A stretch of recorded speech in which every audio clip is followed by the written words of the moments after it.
La fièvre du caoutchouc. Le 12 octobre 1492, un monde inconnu s'est ouvert à l'Occident. Mais ce que les Européens ont d'abord pris pour un simple réservoir d'or et d'épices était en réalité un écosystème complexe, abritant des secrets qui mettraient des siècles à être compris. Parmi eux, une substance dormait sous la canopée de l'Amazonie, protégée par les peuples indigènes depuis des millénaires, le latex.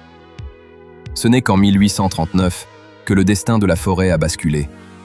Charles Goodyear, un inventeur américain obsédé, découvre par accident le processus de vulcanisation. En chauffant le latex avec du soufre, il crée un matériau révolutionnaire, le caoutchouc. Dès cet instant, l'Amazonie n'est plus une terre lointaine. Elle devient le moteur battant de la révolution industrielle mondiale. La demande explose de façon vertigineuse. Les bicyclettes, puis les premières automobiles de 1886, exigent des pneus.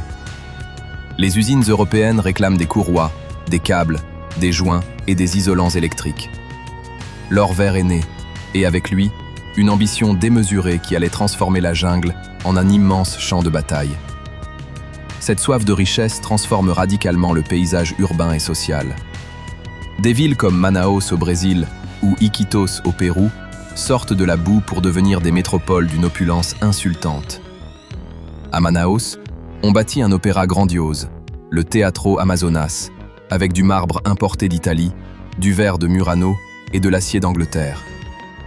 Les barons du caoutchouc, immensément riches, envoient leur linge être lavé à Paris et font boire du champagne à leurs chevaux.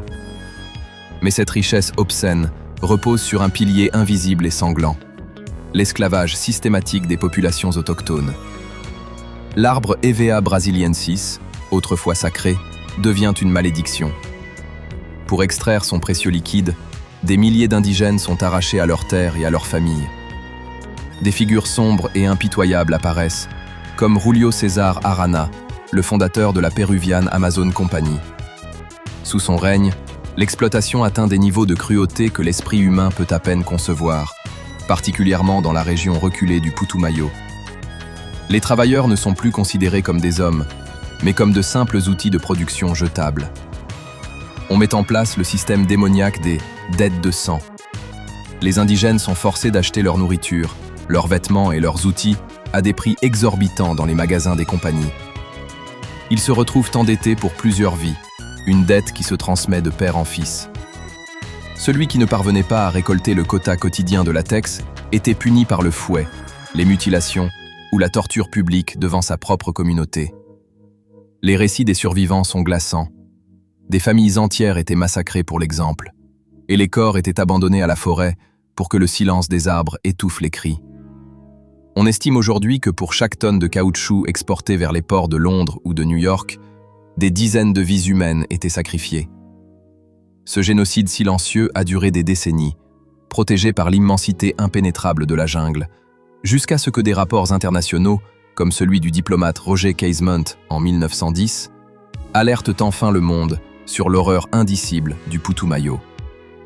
Casement a décrit des scènes de barbarie qui ont choqué l'opinion publique victorienne, révélant que le progrès de la civilisation moderne roulait littéralement sur le sang des innocents. Le monopole amazonien finit par s'effondrer brutalement lorsque des graines furent introduites illégalement en Asie par les Britanniques, créant des plantations massives qui firent chuter les prix. Les palais de Manaus commencèrent à tomber en ruine, mais les cicatrices profondes laissées dans la forêt et dans l'âme des peuples indigènes ne se sont jamais refermées.